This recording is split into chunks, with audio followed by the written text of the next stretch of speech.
Welcome back. Today we're diving into unit fractions. Let's get started. A unit fraction is a fraction where the numerator is always 1. This means it represents one part of a whole.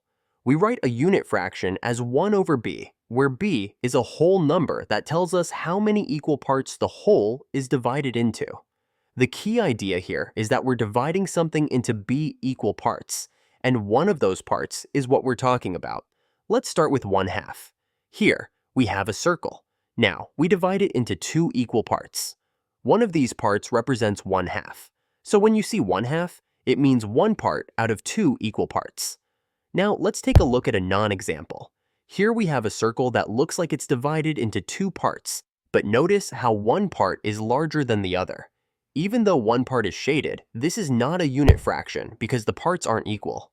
Remember, for a unit fraction, like 1/2, the parts must be equal. Next, let's look at 1/3. Here's a circle again, but this time we're going to divide it into 3 equal parts.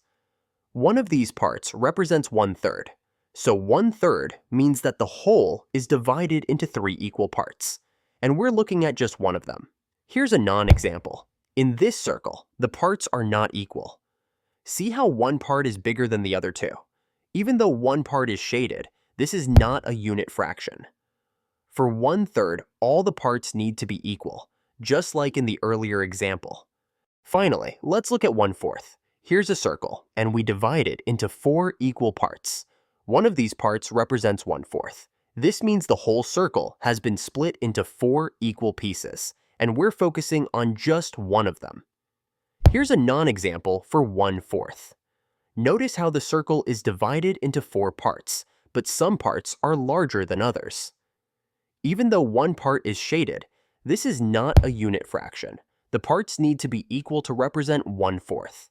So remember, a unit fraction, like 1 over b, shows us one part of a whole that's been divided into b equal parts. Whether it's 1/2, 1/3, or 1/4, each time we're focusing on one of those equal parts. It's a simple way to understand fractions as pieces of a whole. And remember, if the parts aren't equal, it's not a unit fraction. Thanks for watching, and as always, stay curious and stay fresh.